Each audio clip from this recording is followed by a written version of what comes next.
ela está sendo gravada a partir desse momento. E aí nós vamos, então, fazer... eu vou gravar essa aula e aí amanhã ou depois eu disponibilizo ela lá no YouTube também, para que vocês possam acessar ela também depois, né? Que fica como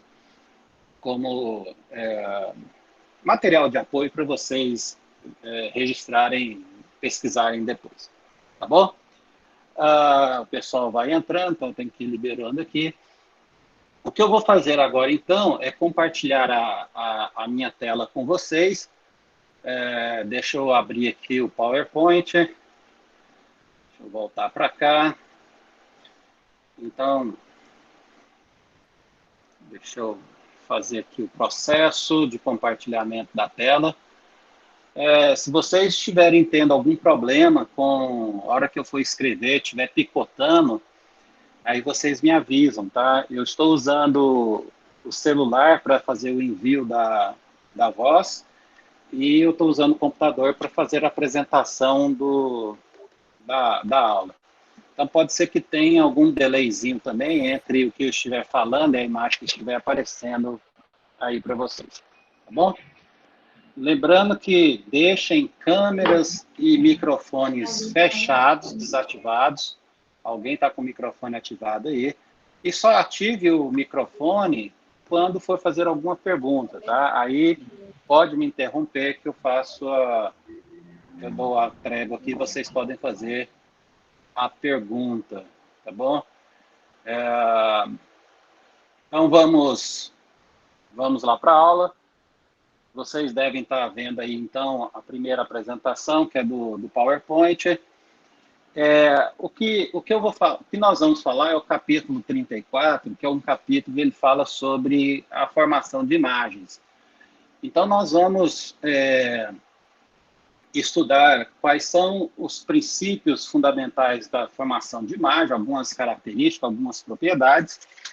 Depois, nós vamos falar sobre espelhos planos, espelhos esféricos e como formar as imagens, tá bom? Então, assim, é um conteúdo grande, mas eu acho que dá para a gente falar na aula de hoje. Mas se eu perceber que a aula está muito longa, obviamente eu dou uma parada, tá? Para a gente não ficar falando demais também, porque é bem cansativo. Eu só vou ligar um outro computador aqui, porque se eu precisar de algum acesso a outra imagem aqui, eu tenho outro computador ligado aqui também. Eu deveria ter feito isso antes, né? Mas tudo bem. Então vamos lá, vamos começar a falar. O que a gente vai comentar é sobre alguns tipos de imagem. Na verdade, a gente vai levar isso até a formação de imagens que nós precisamos formar. Então, como que a imagem é formada, né? Então, você tem aqui essa maçã como meu objeto, e aí os raios luminosos vão sair dessa maçã. Na verdade, eu vou falar daqui a pouquinho para vocês, mas uma maçã, ela é um objeto, é uma fonte secundária, então, os raios luminosos estão vindo de uma fonte primária, bate nessa maçã e vai ser desviada aqui para o olho. Então, ela vai passar pela córnea, que é essa primeira camada do olho que nós temos aqui, tá bom? E ela vai atingir, então, a pupila, passando pela íris, e a imagem vai ser formada lá na retina, no fundo do olho. Bom, então, os raios ele é cruzado. Então, quando a gente tem uma imagem formada, ela é uma imagem de cabeça para baixo, em relação ao objeto que nós estamos observando. Tá bom? Muito bem. Então, vamos continuar. Um sistema visual, ele executa esse processamento, né, dos raios luminosos, e o que você vê não é diretamente o objeto, tá bom?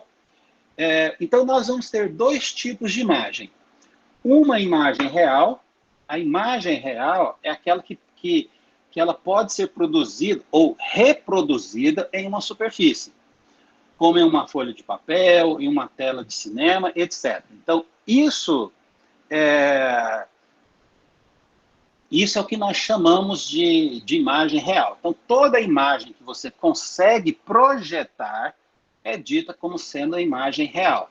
Essa projeção pode ser feita em qualquer superfície. A imagem virtual, aí não.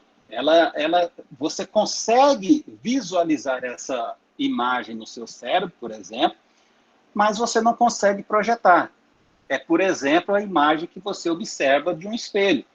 Aquela imagem do espelho, ela é uma imagem virtual, porque você não consegue fazer a projeção dessa imagem.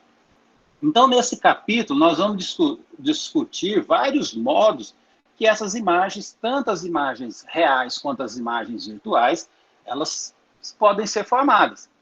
Nós vamos formar imagens por reflexão, que é o caso de espelhos, e por refração, que vai ser o caso das lentes. Então, nós poderemos formar imagens através de espelhos e através de lentes. Quais são os tipos de imagem que a gente forma por espelhos? Quais são os tipos de imagem que nós formamos por refração ou por lentes? Então, isso a gente vai ver tudo mais daqui a pouquinho. Tá bom? Muito bem. Só um detalhe que eu esqueci de falar no início da aula. Em algum momento da aula, eu ainda não sei qual é o momento da aula, eu vou passar uma lista de chamada virtual para vocês. Então, eu falo, ó, a lista de presença está correndo.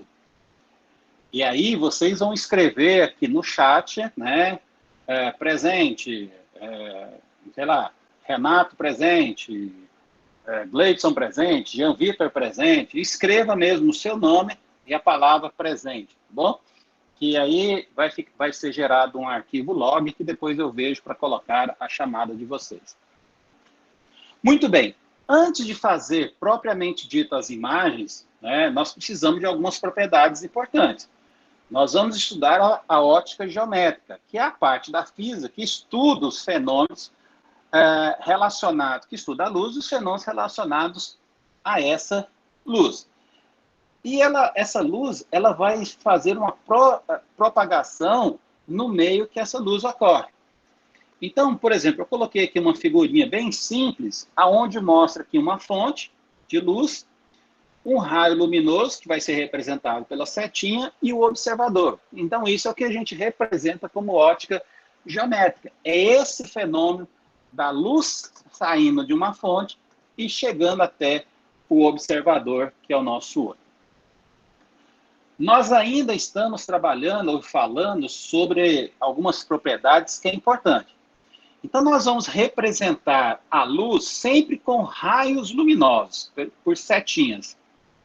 E nós temos 3 tipos de feixes de luz, né? Porque quando você pega um objeto, uma fonte pontual, você tem raios luminosos saindo em todas as direções.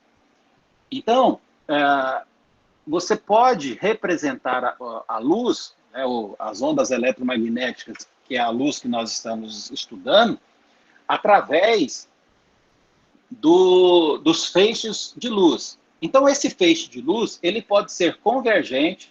Deixa eu abrir um negocinho aqui, que eu gosto de deixar o chat aberto no celular, porque se alguém fizer alguma pergunta pelo chat, eu também vejo. Por isso que sempre eu estou olhando aqui para o lado, porque o celular está aqui do lado, aqui, tá bom? Então, nós temos um feixe de luz convergente, então a fonte está aqui do lado esquerdo, e as luzes, os feixes luminosos vão convergir para esse ponto que eu coloquei aqui. Um feixe de luz pode ser divergente, que é quando ele se propaga nessa direção aqui, ou então feixe, ou seja, ele parte de um ponto e vai para todas as direções. E um feixe de luz pode ser paralelo. Então, nós vamos utilizar esses 3 tipos de feixe de luz durante a nossa formação de imagem. Muito bem. Como eu disse lá atrás, nós temos 2 tipos de fonte de luz. Nós temos as fontes de luz primária, que são corpos que emitem a sua própria luz. Ela produz a sua luz e ela emite essa luz. Então, nós temos como exemplo uma lâmpada acesa, né, obviamente, a chama de uma vela, o sol, tá?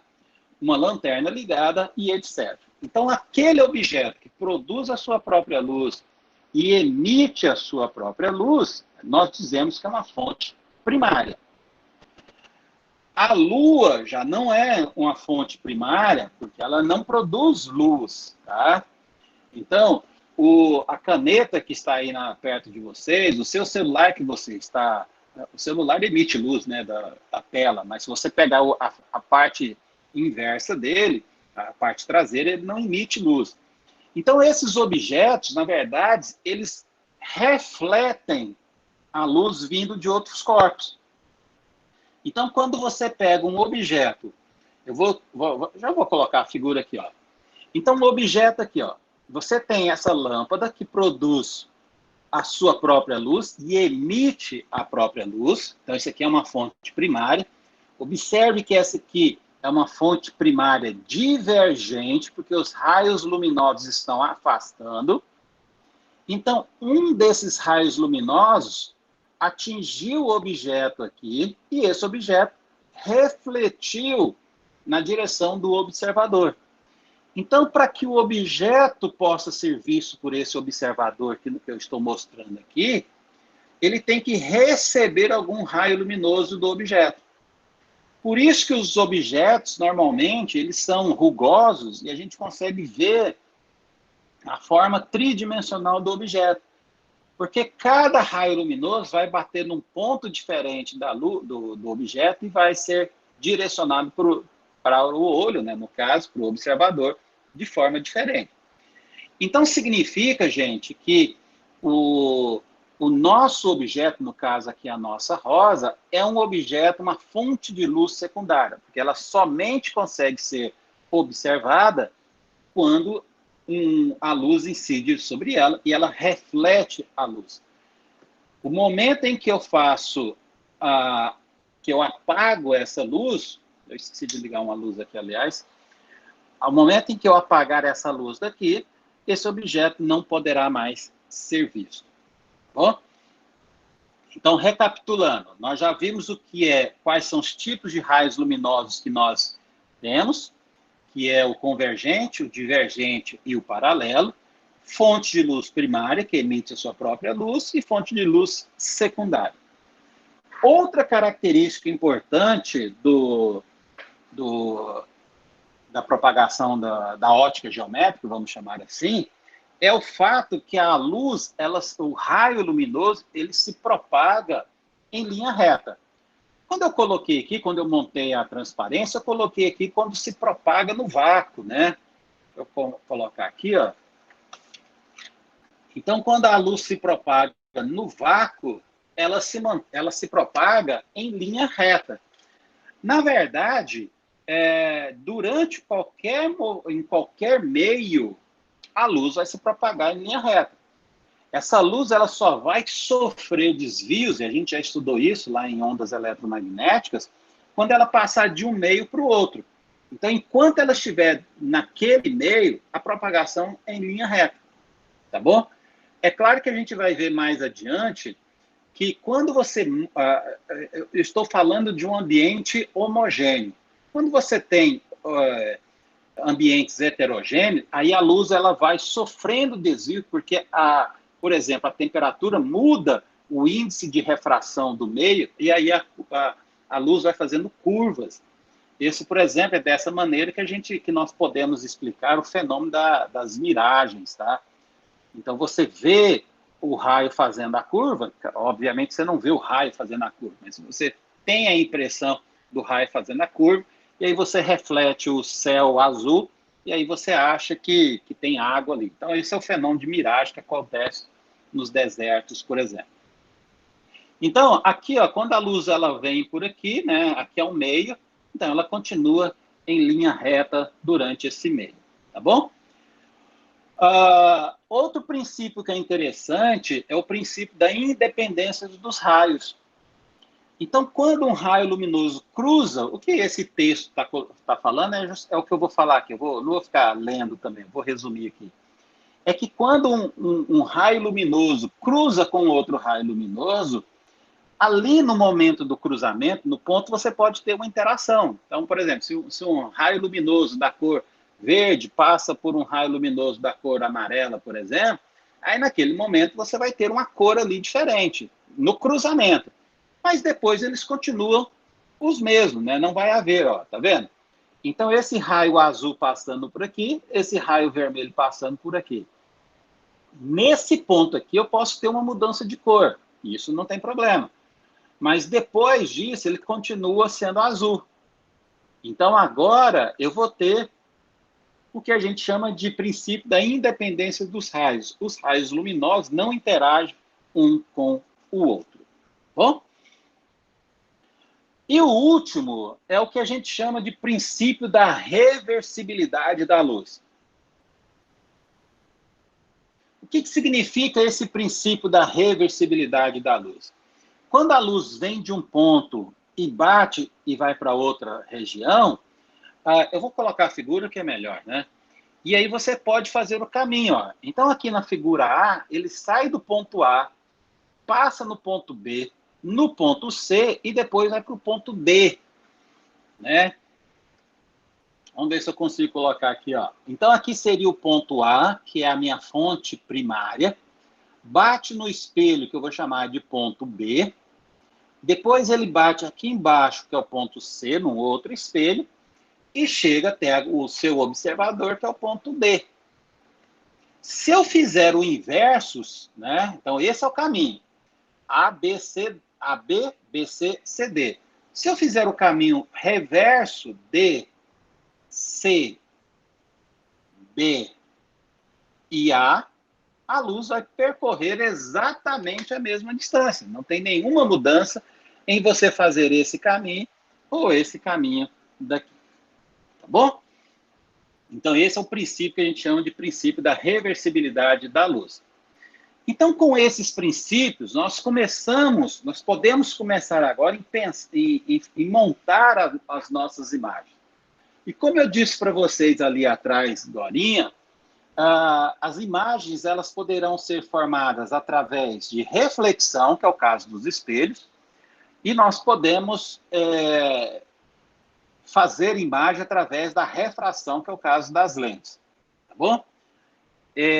Só para eu não achar que eu estou falando aqui sozinho, alguém poderia dar um ok aqui no chat, só para eu ver se tem alguém vivo aí, né? Porque às vezes eu estou falando sozinho aqui, não tem ninguém aqui, né? Valeu, obrigado, Marcos. Pode falar. Pode falar, Bruno. O meu chat não está liberado para me mandar mensagem. Não tem a opção de escrever. Ué, é estranho isso. Acho que alguém me bloqueou aí. Deixa eu ver se tem alguma opção aqui, o Bruno aqui... Não, tá tudo ok aqui. Mas faz o seguinte, Bruno, quando você tiver alguma dúvida, na hora que eu fizer a chamada, aí você responde, tá? Que aí isso é só proforme também, não preocupa com esse negócio de chamada, não. Mas eu gostaria que todo mundo respondesse. Mas quando eu fizer a chamada, você me lembra que eu coloco aqui, tá bom? Tá. Beleza, então vamos continuar. Então, agora, o que é um espelho, né? Então, vamos definir primeiro o que é um espelho. Então, o espelho é uma superfície que reflete um raio luminoso em uma direção definida. Então, não é qualquer superfície refletora que nós podemos chamar de espelho. Então, por exemplo, a parede, a tela do computador ou a tela do celular, eles não são considerados espelhos. Aliás, a palavra espelho, ela é uma palavra muito forte, porque ele define como sendo uma superfície que reflete todo o raio que chega nele. E isso, nos espelhos que nós temos hoje em dia, isso não é totalmente verdade, porque, por exemplo, se você deixar um espelho ao sol, ele vai esquentar. Então, significa que parte dessa luz que está chegando do sol, ela está sendo absorvida pelo espelho. Se eu pegar uma calota, né, bem polidinha, e aí eu deixar também no sol, ela vai aquecer. Mas o que a gente vai usar é isso. toda superfície que conseguir refletir em uma determinada direção, nós vamos chamar de espelho. Então, ó, uma superfície metálica, ela pode se comportar como espelho. A parede de concreto, não. Porque a parede de concreto, ela é rugosa. Deixa eu desenhar aqui, ó. Então, se você pegar a parede de concreto, ela tem rugosidades. Então, o raio luminoso que chega aqui, ele é refletido para cá, mas um segundo raio luminoso que chega aqui, ele já toma uma outra direção. Então, observem que a gente tem aqui, ó, espalhamento da luz. Então, ele não é considerado como sendo um espelho. Eu coloquei aqui um espelho que a gente conhece bem, né? Que é um espelho bem simplesinho, que a gente compra lá na lojinha de R$ 1,99. Só que esse não é da borda laranja, amarela, né? Igual o Bruno falou que comprou para fazer um experimento na sala de aula. Mas esse também é um espelho. Normalmente, gente, esse espelho você pega uma placa de vidro mais transparente possível e você pinta uma das superfícies dele atrás, né? Agora eu não vou lembrar, eu olhei isso para preparar a aula e esqueci, né? Mas é alguma coisa que tem alumínio. Então, uma das partes faz a oxidação e a outra parte ela fica refletora, tá bom? A outra maneira, aqui é um prédio com espelhos, né? Então, você consegue visualizar. Mas se você pegar uma superfície e polir essa superfície muito bem, você consegue também criar uma superfície refletora. Muito bem. Então, o que eu coloquei aqui? Eu coloquei um espelho. Toda vez que você for trabalhar com espelho, você precisa, obrigatoriamente, definir qual é a região de reflexão, ou seja, a parte de frente do seu espelho. Nessa figura tem esse sombreado. Então, esse sombreado aqui, ó, é a parte de trás. Às vezes, a gente coloca risquinhos aqui atrás para mostrar que essa é a parte não refletora do espelho. Então, eu vou colocar um objeto aqui, que é um objeto pontual. Ele é bem pequenininho, principalmente quando a gente compara em relação a essa distância aqui do objeto até o espelho. Aliás, essa distância do objeto até o espelho, nós iremos chamar de P. Então, P minúsculo é a distância do objeto até o espelho. Do outro lado do espelho vai ser formado a imagem. Então, O maiúsculo objeto, I maiúsculo vai ser a nossa imagem. A distância perpendicular, né, entre a imagem e o nosso espelho é chamada de I minúsculo. Então, O, objeto, P, a distância do objeto até o espelho. I, a imagem, I minúsculo, a distância que nós temos da imagem até o espelho. Como isso aqui é um objeto pontual, os raios luminosos eles saem de forma divergente. Ó. Então, os raios estão afastando um do outro. Então, quando um raio luminoso atinge o espelho, ele vai, por reflexão, lei de Snell, a gente já viu isso, né? Deixa eu só permitir aqui.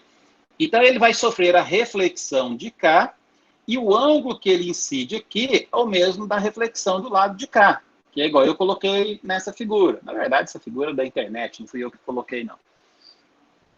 Então, você tem aqui o raio luminoso chegando, refletido, e aí você tem, então, o ângulo θ de cá e o ângulo θ de cá.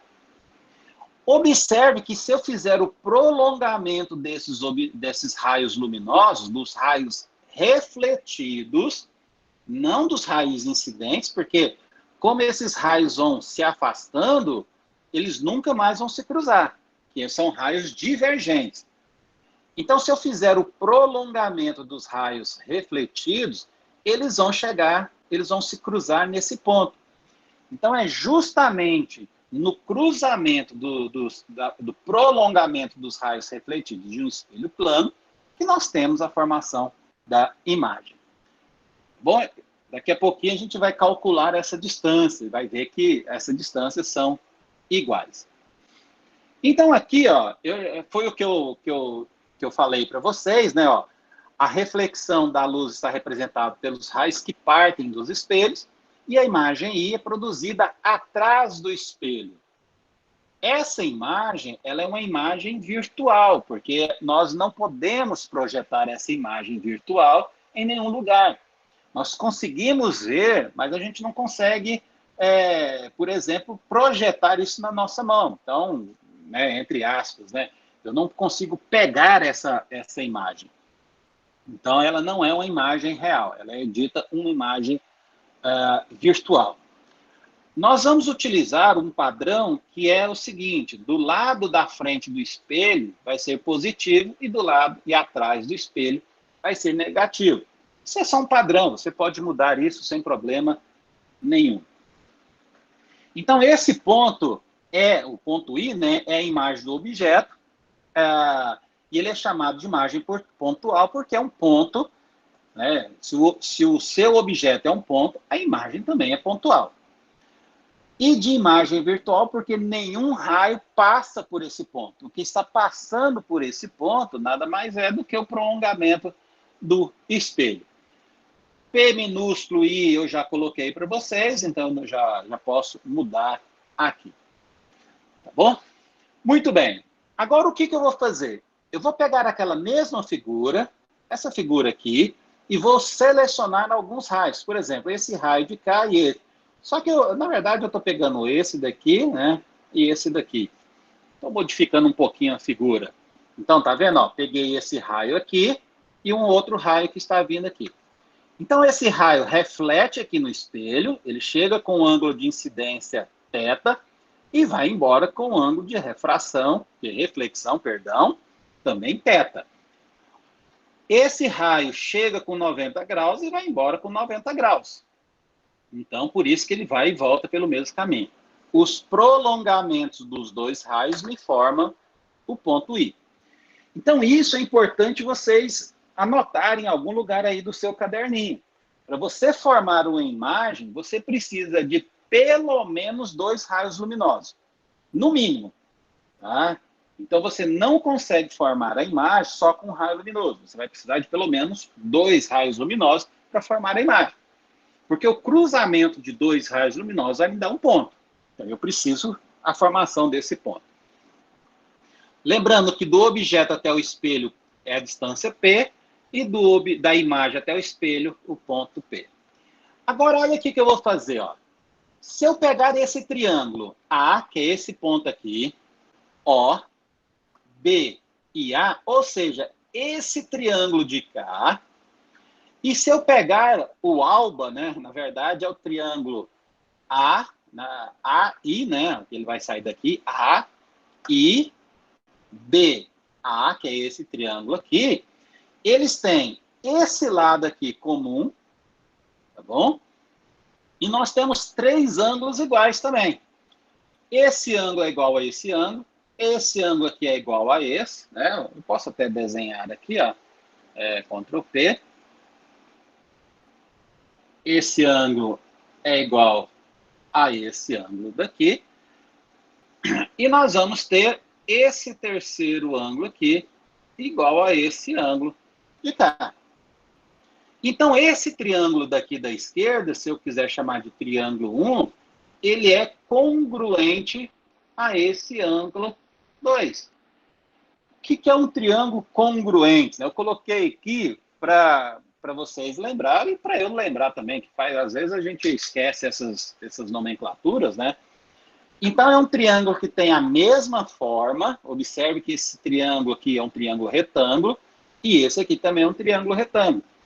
E ele tem também o mesmo tamanho. Então, se você calcular a área desse triângulo e a área desse triângulo aqui, vai ser exatamente o mesmo. Então, o que eu posso escrever, gente? Que esse tamanho aqui, ó, de I até o ponto B, que é aqui, que é esse tamanho aqui, eu vou colocar 2 risquinhos, ele é exatamente igual ao tamanho do objeto até o ponto B, que é esse 2 risquinhos aqui, tá bom? Lembrando que B é a distância da imagem até o espelho e OB é a distância do objeto até o espelho também. As distâncias entre o espelho e o objeto, e o espelho e a imagem, elas são iguais. Né? Então, como esse lado é igual a esse, então essa distância P vai ser igual a essa distância I. Tá bom? Aí, como eu disse para vocês, o lado da frente do espelho sempre nós vamos utilizar como positivo, e o lado direito, ou seja, atrás do espelho, nós vamos colocar como negativo. Como eu quero descobrir a distância, tá, tanto do objeto quanto... Perdão, não é distância, tá? É posição. Deixa eu até apagar aqui. Borracha.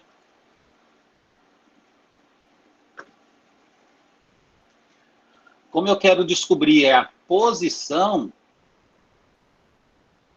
vocês vão lembrar lá da física 1 que a posição aqui é positiva e de cá é negativa. A distância a gente pega em módulo. Então, vamos supor que esse P vale 5 centímetros, a distância I também vai ser 5 centímetros. Agora, a posição desse objeto é 5 centímetros e a posição dessa imagem vai ser menos 5 centímetros. Então, tomem cuidado em diferenciar o que é posição e o que é distância. Então, nós podemos colocar essa primeira relação aqui, ó, que I é igual a menos P. Ou, se você preferir, né, isso aqui é a mesma coisa, que P é igual a menos I. Então, se você sabe qual é a posição do seu objeto, você descobre qual é a posição da sua imagem, simplesmente colocando o sinal negativo na sua frente. Tá bom? E como que eu faço imagens maiores, né? Ou seja, como que eu pego, se o meu objeto não é pontual, que é um objeto muito pequenininho, se eu tiver agora, em vez de um ponto, se eu tiver uma caneta, como é que eu faço a imagem dessa caneta? Do mesmo jeito, só que agora eu vou precisar de mais raios luminosos. Só 2 não dá. Então agora, por exemplo, eu pego 3 raios saindo daqui, da extremidade da seta, e um raio saindo daqui. Tá bom? Então, ó, esse raio bate aqui no espelho, reflete, o prolongamento dá aqui.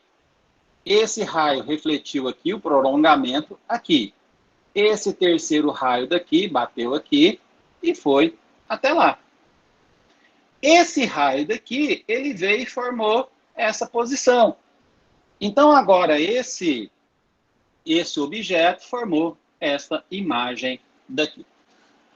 Aquela condição da posição do objeto ser igual a menos a posição da imagem continua a mesma.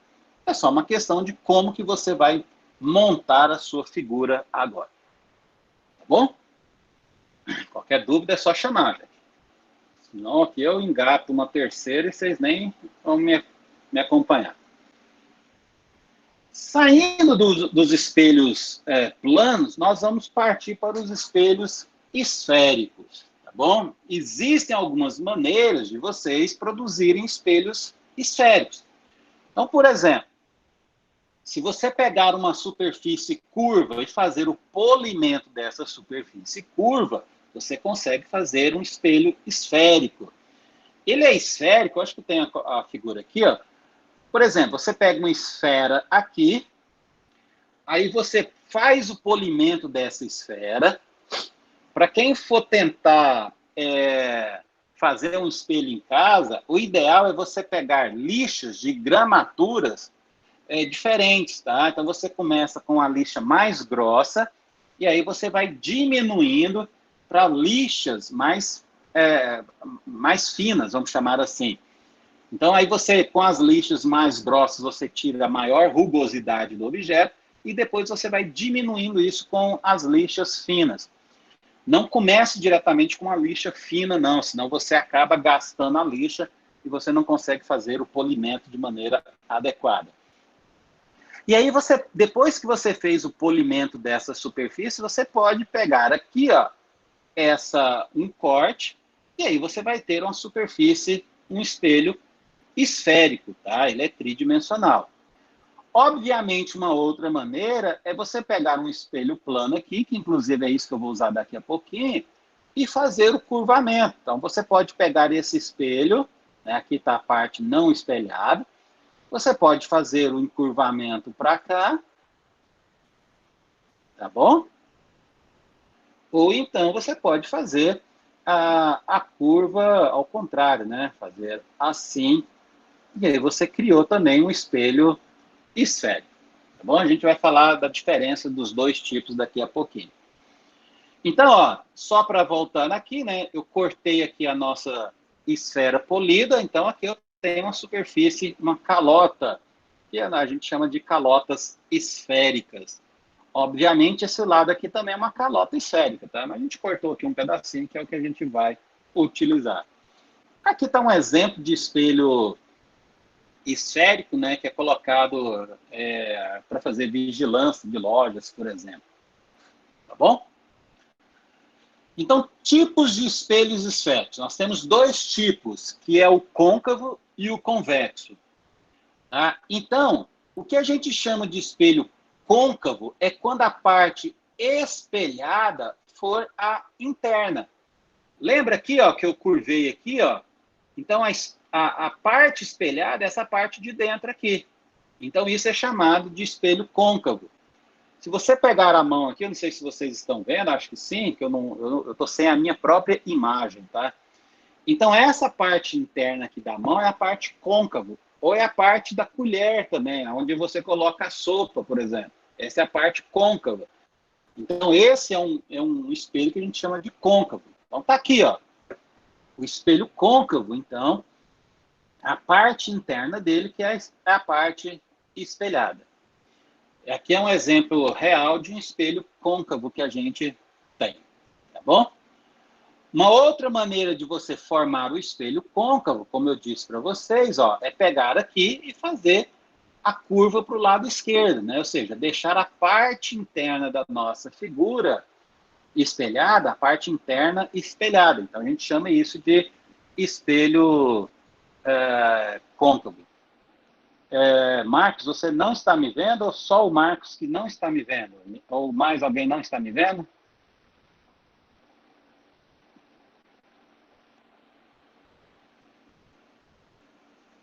Alguém pode me responder? Está me ouvindo? Aqui dá para te ver, só que eu estou usando o modo de... Eu estou vendo a sua apresentação, professor, eu estou acompanhando. Tá, beleza. Se não me verem também, não tem problema não. O importante é acompanhar a apresentação. Eu vou pedir Aí, agora fugiu o nome aqui. Cadê a gente? Pro Zé Antônio, desligar a câmera e o microfone também, tá, Zé? Você só liga quando tiver alguma dúvida, só para melhorar a conexão. Beleza, então. Então, eu vou voltar para a apresentação aqui. Continuando a aula. Então, como eu disse para vocês, eu vou encurvar aqui o espelho, formar um espelho côncavo. E aí, nós temos algumas características do espelho côncavo, que é sempre bom a gente saber direitinho dela, tá bom? A primeira delas é que o centro de curvatura a gente vai chamar da letra C. É como se fosse o centro da nossa esfera original. Se eu voltar aqui atrás, ó, aqui eu tinha uma esfera e o centro da esfera é esse ponto, que é o que a gente chama de centro de curvatura aqui, tá bom? Então, é o centro da esfera a qual pertence a superfície do espelho. Estava a uma distância infinita no caso de um espelho plano. Então, no espelho plano aqui, não tinha centro de curvatura, a gente chamava isso de infinito. Então, agora ela está aqui mais próximo do nosso espelho, sempre na frente, tá, do espelho. Essa é uma outra característica, ó, sempre à frente do espelho. Uma outra característica é o que a gente chama de campo de visão. Então, quando você utiliza um espelho côncavo em relação a um espelho plano, você diminui o campo de visão que você tem. Né? O campo de visão seria aquele ângulo de abertura que você observa. Então, no caso do espelho côncavo, esse campo de visão é menor em relação ao espelho plano. Tá? Eu estou comparando com o espelho plano. Eu saí de um plano e vim para um espelho côncavo. A distância da imagem aumenta em relação ao espelho plano.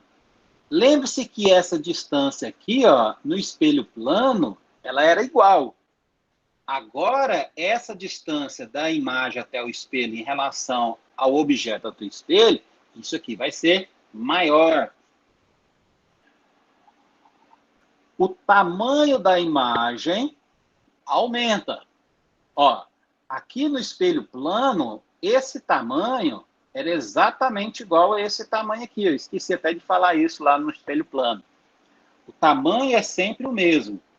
Já no espelho côncavo, você vai ter um aumento da imagem. Então, agora, esse tamanho aqui é maior do que esse daqui. Para as meninas aí da sala, para os meninos também, né? Maquiagem, hoje em dia, não tem essa questão de ser homem ou mulher. Então, os espelhos de maquiagem, normalmente, eles são côncavos, né? No plural, vamos falar certinho. Porque quando você coloca lá, você vai fazer a maquiagem, você se posiciona numa determinada região, na frente do espelho, e você vai ter aumento da imagem. Então, isso facilita na hora de você fazer a maquiagem, na hora de você fazer, para os rapazes fazerem a barba, etc., que agora eu estou tendo que fazer, né? A cada 2, 3 dias eu tenho que fazer a barba também. Então, o ideal seria usar um espelho côncavo. É igual a história, né? Em casa de ferreiro, espeta de pau, né? No meu banheiro, no chuveiro, que é onde eu faço a barba, né? Não é a maneira correta, mas é onde eu faço. Eu tenho um espelho plano lá, né? Então, eu deveria ter um espelho côncavo para fazer a barba, mas eu uso um espelho plano mesmo, mas tudo bem. Então, essas são algumas características. Uma coisa que eu não coloquei aqui, que é interessante, é que aqui na figura tem, ó, é o que a gente chama de eixo central.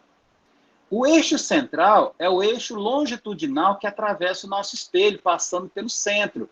Ele vai passar aqui e ele passa justamente no centro da curva também, onde você tem uma virada da curva. Tá? Esse é o que a gente chama de eixo central. Nós vamos ter outros eixos que passam por aqui assim, ó, que a gente chama de eixos secundários. Mas quando for a gente precisar deles, a gente fala. Muito bem. Agora, se eu pegar o espelho, né, e a parte externa que for a parte refletora, nós vamos chamar de espelho convexo, que é a parte de trás da mão. Então, a parte da palma da mão seria o côncavo e a parte de trás seria o convexo. O Roberto Carlos tem uma música, né? O côncavo e o convexo. Quem nunca ouviu essa música do Roberto Carlos, vai no YouTube e procura lá, tá bom? Ele fala sobre isso, mas só fala sobre isso também. A música não tem nada a ver com ótica, não. Aqui é um exemplo de um espelho convexo, né? Que é usado em lojas para fazer a vigilância dos fregueses lá, né? Dos consumidores. A gente vai falar isso daqui a pouquinho. Então, agora, ó, de novo, eu peguei o meu espelho plano e agora eu vou encurvar por aqui. Deixa eu só ver aqui uma pergunta do José Antônio. Acabei de enviar a lista de exercícios. Quando terminar a aula, se o senhor puder confirmar o recebimento, agradeço. Tudo bem, José Antônio. Provavelmente ela deve estar lá no Classroom, mas ela tinha, se você entregou dentro do prazo, tudo ok, né? Porque existem certos prazos que devem ser respeitados. Mas eu estou aceitando, a gente está bem flexível nesse momento de pandemia, né? O Renato aqui está bem Renatinho Paz e Amor, né? Não é aquele Renato que vocês conheceram mais rígido, não. Está bem tranquilo. Mas só para deixar que eu vou olhar lá se chegou tudo ok. Muito bem, então, continuando aqui. Então, agora eu faço a curvatura para o lado de fora, então a parte espelhada está do lado de fora do espelho. Observe que o centro de curvatura tem que estar para o lado que você faz a curva, né? Não tem sentido eu colocar o centro de curvatura aqui, do lado de fora do espelho. Então, o centro de curvatura é sempre esse daqui. Aí o que nós vamos fazer? De novo, as propriedades do espelho convexo.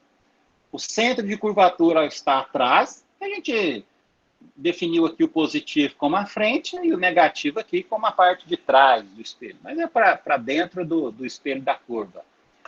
O campo de visão é maior, agora você aumenta o campo de visão, por isso que a gente utiliza isso para fazer a vigia de movimentos, porque você tem um campo maior.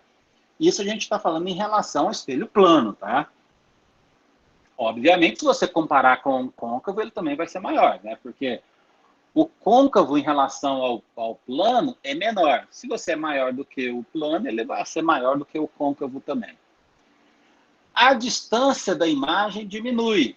Essa é outra característica que nós temos ali.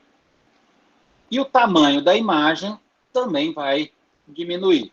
Apesar de você ter um aumento do campo de visão, as imagens ficam muito pequenas. Porque é igual a história, eu brincava quando eu lecionava essa disciplina no ensino médio, há muitos anos atrás, bastante anos, aliás, que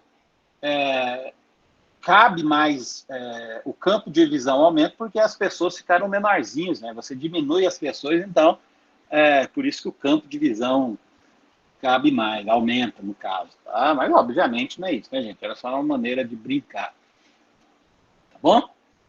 Não sei se vocês perceberam, tanto no espelho plano, acho que no espelho plano eu falei, o espelho côncavo e o espelho convexo, as imagens foram formadas pelos prolongamentos das imagens, dos raios luminosos, que refletiram no espelho e foram embora, divergiram.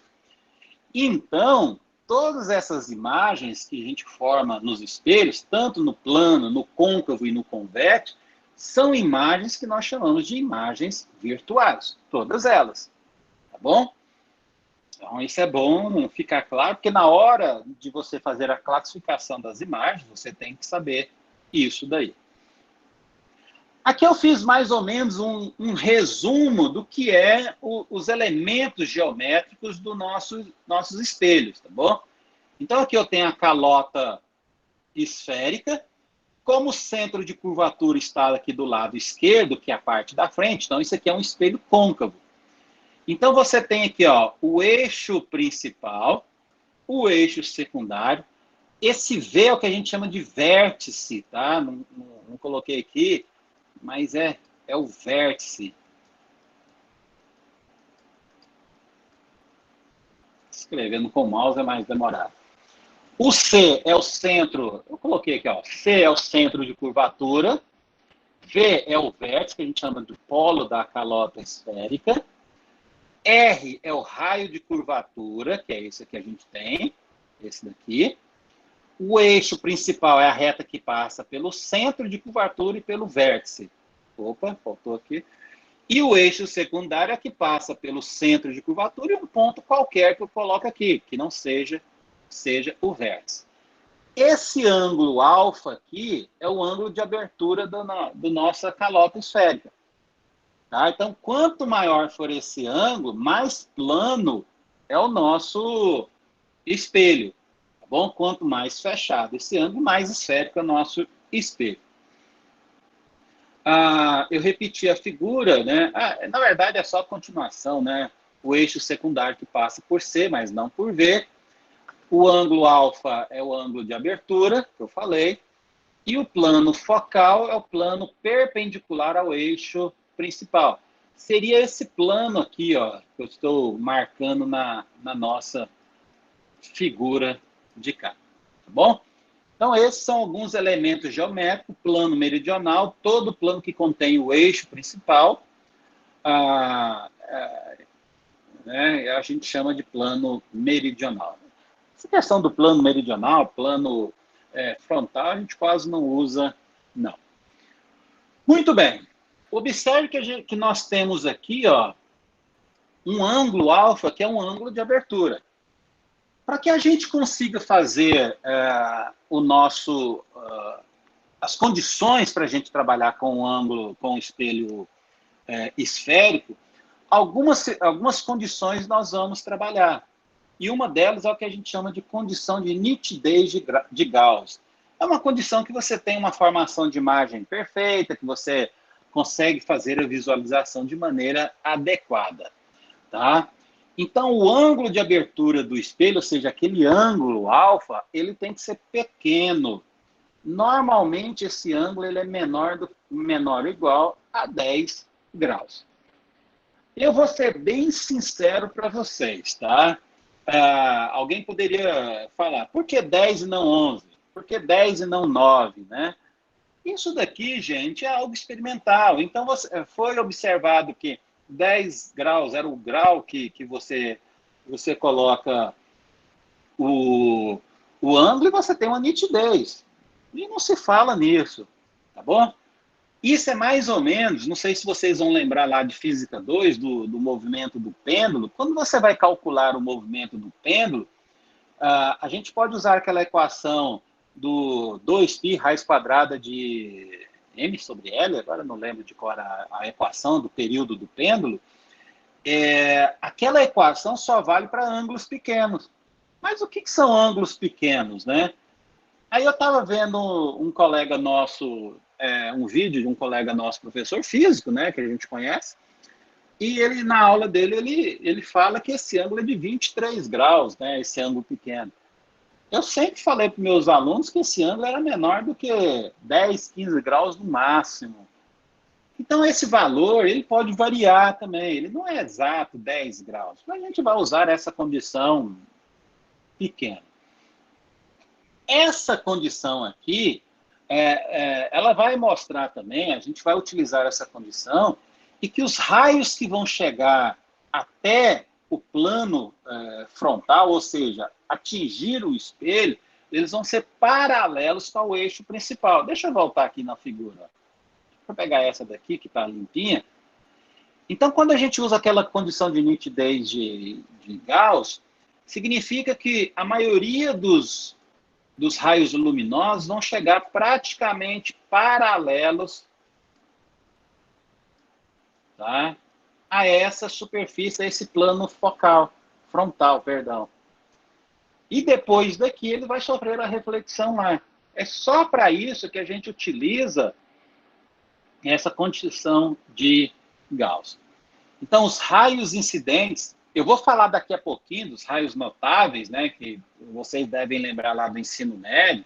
O raio chegando paralelo passa por onde? Eu vou chegar nisso na aula também. Então, os raios incidentes devem ser paralelos ou poucos inclinados em relação ao eixo principal. Então, essa aqui é a primeira condição e essa daqui a segunda condição. Os raios incidentes devem estar próximos ao eixo principal. Seria a terceira condição, então, de nitidez de Gauss. Tá bom? Com essas três condições, a gente pode trabalhar com as nossas equações tranquilamente. Muito bem. Então, agora, nós vamos ver o que acontece com a luz incidente, que é o que a gente chama de raios notáveis, né? Então, ó, aqui eu coloquei um espelho côncavo, aqui está a representação do nosso espelho, então aqui é a parte frontal do espelho. São 8 horas, tá, gente? Então, a partir do momento eu estou fazendo a chamada, então quem tiver, coloque o seu nome e escreva presente, por favor. O Bruno, que não precisa escrever, que ele está com o chat bloqueado, não sei porquê, né? Mas você deve ter feito alguma coisa aí em algum outro professor, tá, Bruno? Não fui eu, não. Muito bem. Então, vamos lá. Ó. O primeiro raio é um raio que chega paralelo ao eixo. Então, aqui está o eixo. Aqui é o nosso centro de curvatura. E esse F é o que a gente chama de distância focal. A distância focal, então, é exatamente a metade da distância que você tem do centro de curvatura até o vértice daqui. Então, o raio de luz que chega paralelo, tá? Nós vamos adotar para a esquerda positivo, para a direita negativo, para cima positivo e para baixo negativo, tá? A gente vai usar essa configuração. Então, o raio de luz que chega incidente, aqui, né? Tá demorando, eu esqueço que eu coloco essas... Então, ó, como o foco está do lado esquerdo, ele é positivo, e o centro também positivo. No caso do espelho côncavo, agora o foco está aqui do lado negativo, né? Aqui é positivo, aqui é negativo, a luz incidente daqui, então a gente vai observar as condições, ó. Positivo de cá, negativo, positivo para cima, negativo para baixo. Então, agora, o foco e o C são negativos. Então, essas condições, tá? Tanto aqui do espelho convexo quanto do espelho côncavo, vocês têm que levar em consideração na hora de utilizar a equação. Então, tomem cuidado com isso. Espelho convexo, o foco e o centro são negativos, no espelho côncavo, o centro e o foco são positivos. Experimentalmente é possível obter o foco de um espelho esférico incidindo um raio de luz luminosos paralelos entre si e ao eixo principal. A direção dos raios refletidos passam por um ponto denominado foco principal. Então, essa distância do foco, nós fazemos um raio luminoso chegar paralelo ao eixo principal, que é esse daqui. Ele vai bater num determinado ponto aqui e vai passar pelo foco. Do centro de curvatura até o vértice, nós temos o raio de curvatura da nossa esfera, então do nosso espelho côncavo, nesse caso. Então, do centro até essa posição, a gente chama de foco, tá? Ou distância focal. F maiúsculo a gente chama de foco e F minúsculo de distância focal. Obviamente, essa distância é aproximadamente 2R. Nós vamos utilizar, gente, isso igual, tá? Então, a distância focal vai ser igual ao raio de curvatura dividido por 2.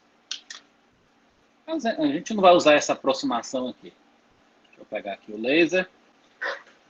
Então, agora a gente vai começar a produzir as imagens pelos espelhos esféricos. A gente já fez isso lá no espelho plano, então vamos fazer no espelho esférico.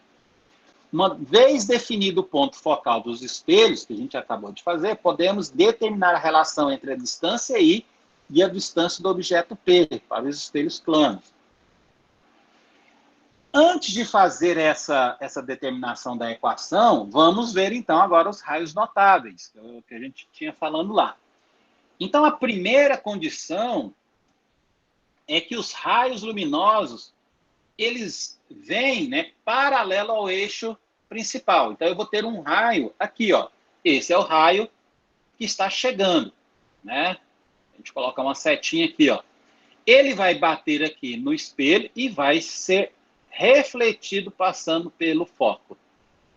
Então, esse é o primeiro raio. Chegou paralelo ao eixo principal, vai passar indo embora pelo foco. Tá bom? Isso. Segundo, o raio vem pelo vértice. Tá? Então, ó, o que vai acontecer? Um raio vem aqui, incidente, chegou no vértice, aí ele vai sofrer reflexão. Esse ângulo θ tem que ser exatamente igual a esse ângulo θ de cá. Então, o segundo raio luminoso que bate no vértice, ele vai embora com o mesmo ângulo θ que ele chegou. Exatamente o mesmo. Então, nós já temos dois raios notáveis. Então, ó, ele vai embora, reflete pelo vértice, tá aqui embaixo. Próximo, o raio vem pelo centro de curvatura. O centro de curvatura é esse aqui, ó. Então, o raio luminoso vai passar por ele, ó. Tá aqui o raio. É o raio incidente.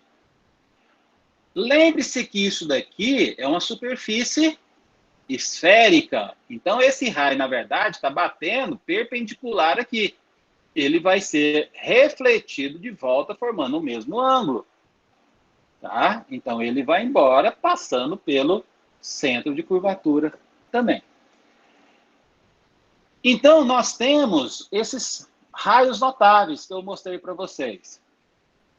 paralelo vai embora pelo foco, passando pelo vértice vai embora pelo vértice, passando pelo foco vai embora paralelo, e passando pelo centro vai embora passando pelo centro. Então, são 4 raios notáveis, eu posso escolher pelo menos 2 deles para fazer a minha imagem. Essa daqui é só uma brincadeirinha, né, de como que os raios luminosos vêm para cá e chegam paralelos e passa formando aqui no foco, tá bom? Quando chega paralelo, eles são refletidos e o prolongamento dele é que passa pelo vértice, pelo foco do outro lado do espelho.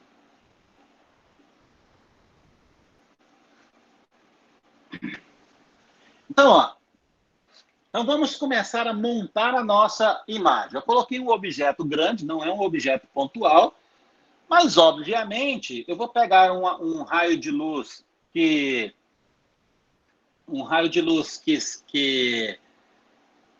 parte da ponta da seta e vou montar a minha imagem. Então, ó, eu vou escolher um primeiro raio luminoso que sai da ponta da seta aqui em cima, tá vendo? Ó? E ele vem paralelo. Nós sabemos que um raio luminoso que chega paralelo ao eixo principal tem que passar pelo foco. Então, o raio vai passar por aqui, ó. Tá aqui o raio passando por aqui. Um único raio eu não consigo formar imagem. Então, eu preciso pegar um segundo raio luminoso. Lembre-se que eu tenho 4 raios notáveis. Eu escolhi um. Agora eu vou escolher um dos outros 3. Que passe pelo vértice, que passe pelo foco ou que passe pelo centro. Qualquer um dos 3 vai dar o mesmo resultado. Eu escolhi um que passa pelo foco. Ó. Aqui está o raio luminoso chegando no espelho, passando pelo foco. O raio que passa pelo foco, ele vai embora paralelo. Então, observe que eu já tenho um cruzamento aqui. Ó. Eu já posso colocar a pontinha da seta aqui. Tá bom? Eu falei agorinha atrás para vocês algo que não foi totalmente correto, que é o seguinte: os espelhos esféricos eles podem formar imagens reais dependendo de onde você coloca o seu objeto, tá bom? Por isso que nós vamos fazer aqui, ó, várias situações e a primeira é o objeto antes do centro de curvatura. Então aqui está o centro de curvatura, eu coloquei o objeto aqui à esquerda do centro de curvatura. Porque esse aqui vai me dar uma imagem real. Porque os raios que cruzaram foram...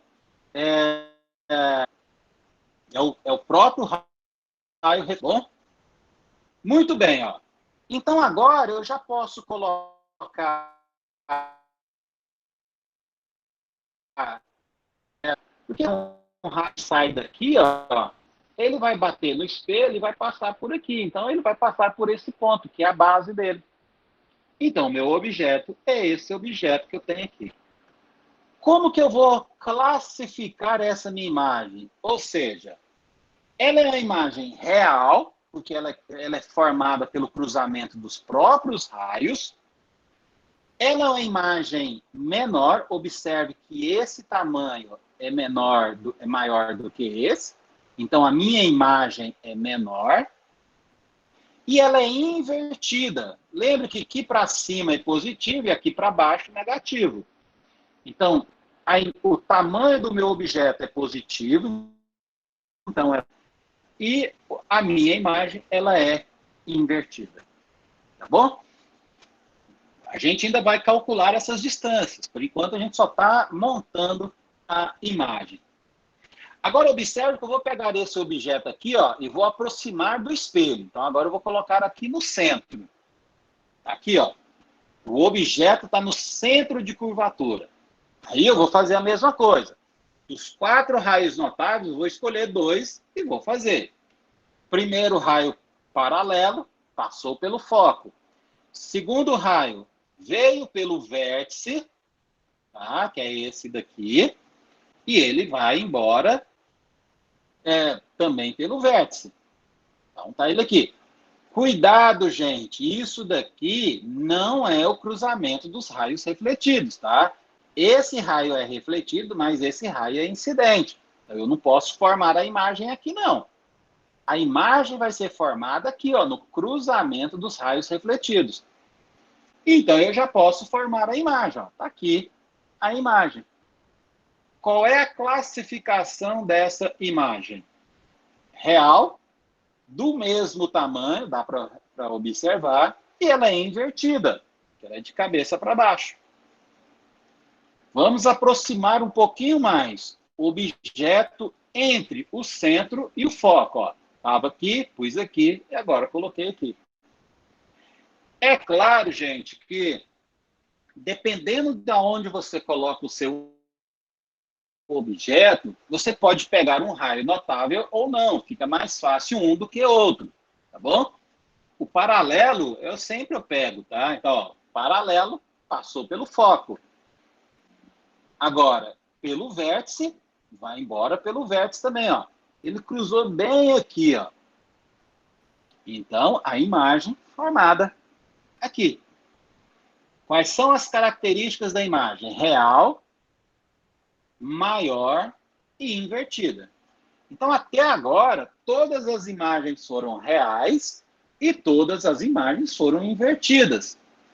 Ela era menor, do mesmo tamanho, e agora maior. Então, quando eu vou aproximando do foco, eu vou tendo a imagem aumentando, tá bom? Mais uma posição, objeto no foco. Aqui já foi direto, né? Esqueci de colocar.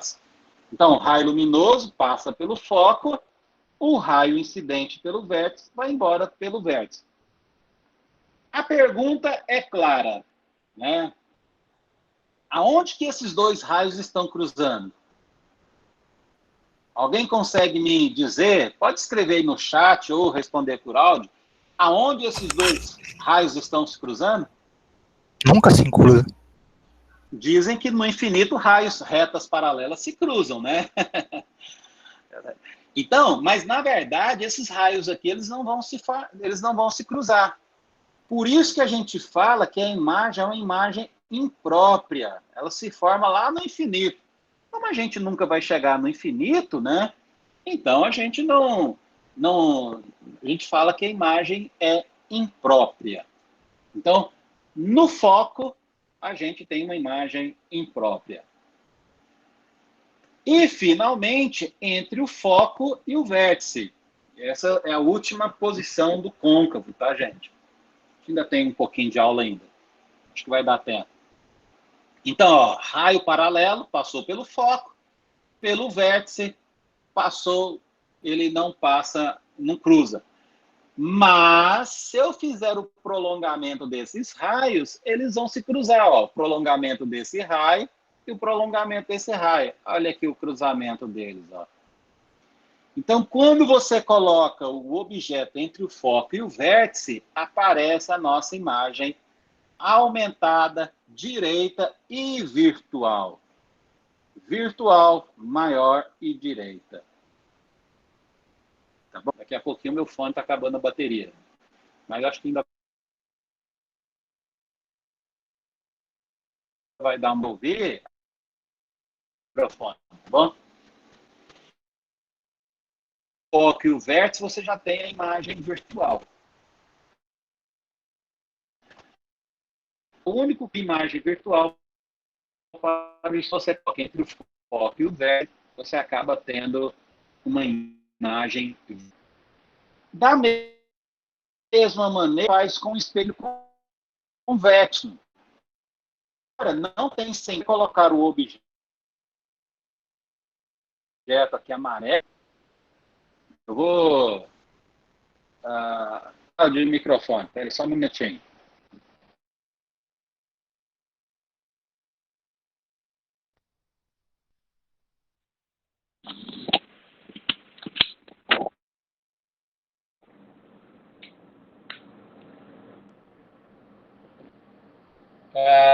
Vocês estão me ouvindo ainda?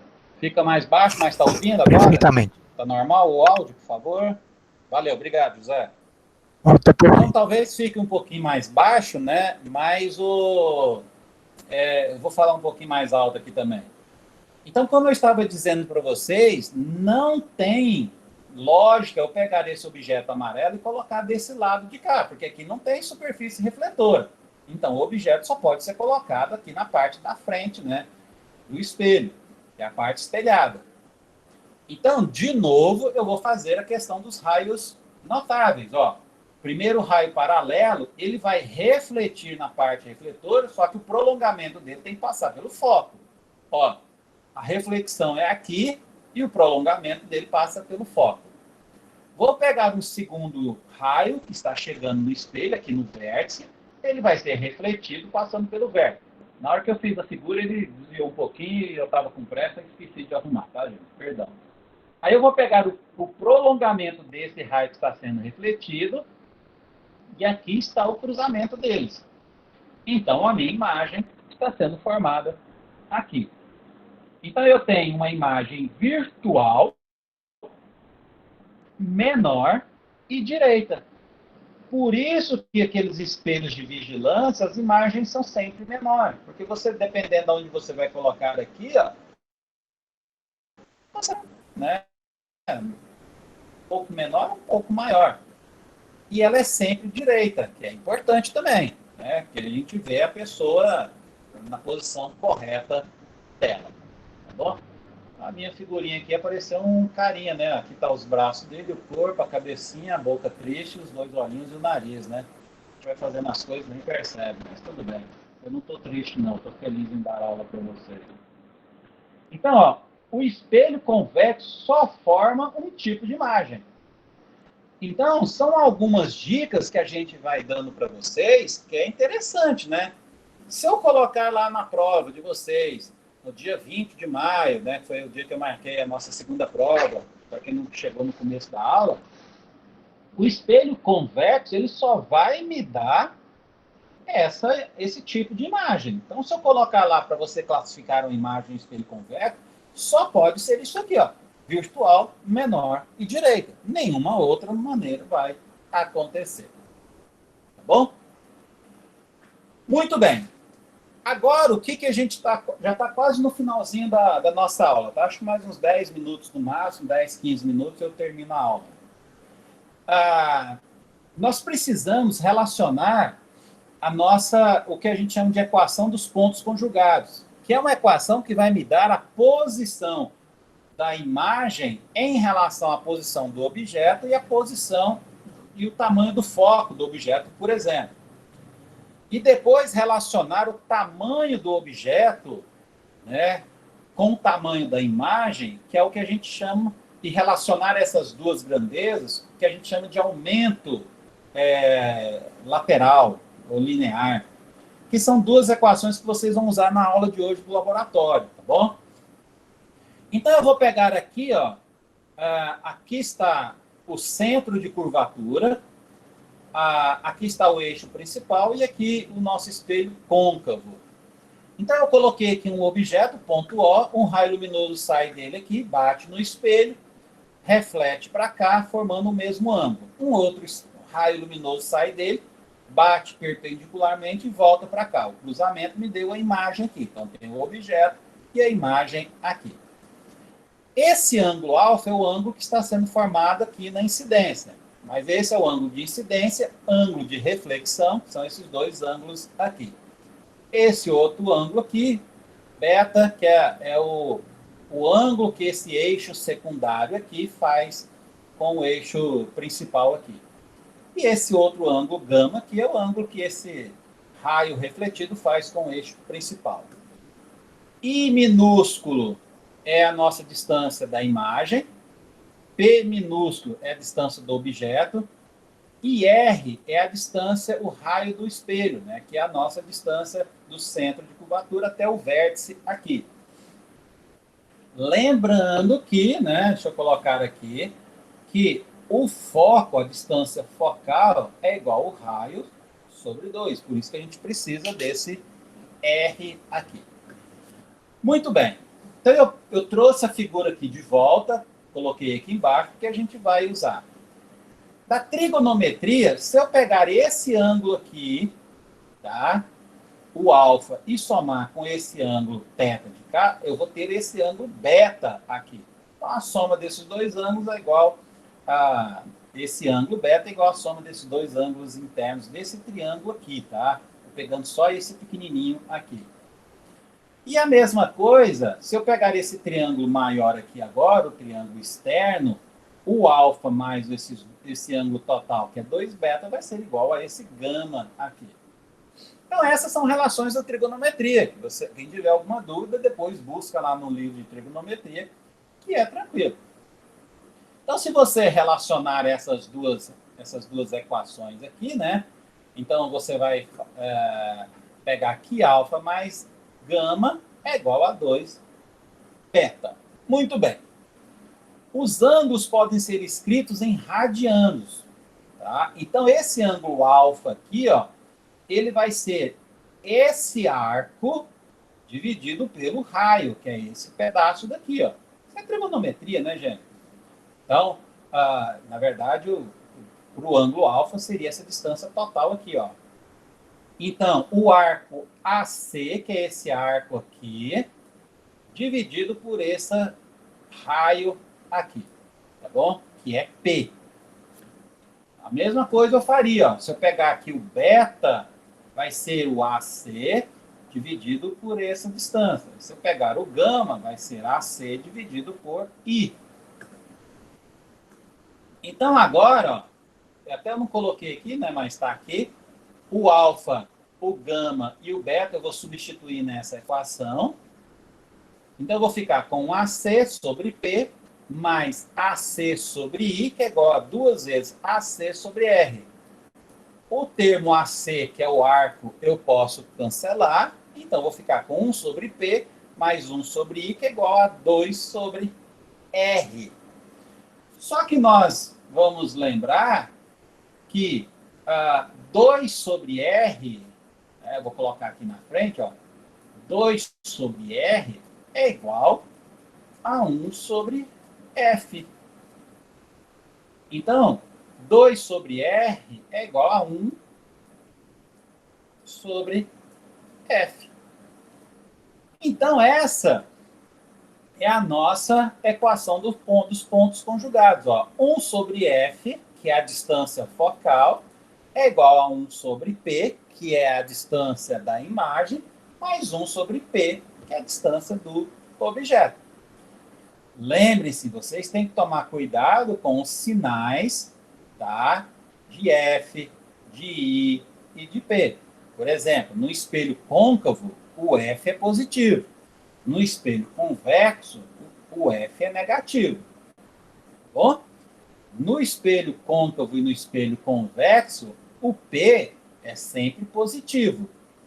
Agora, o I vai depender, né? Se é a posição que ele vai estar no côncavo ou a posição que ele... Na verdade, no convexo ele é sempre negativo, né?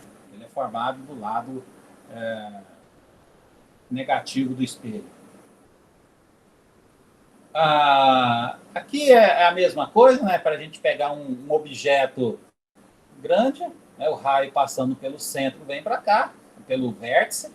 Um raio que passa pelo centro reflete pelo centro e eu tenho o ponto C. Então, aqui está a minha imagem. Lembre-se que esse aqui é um espelho côncavo e a imagem à esquerda do centro de curvatura. Então, agora eu vou calcular o tamanho, ou seja, a amplitude lateral. Então, o ângulo de incidência e o ângulo de reflexão são iguais, né, que são esses dois ângulos aqui, ó. Obviamente aqui também.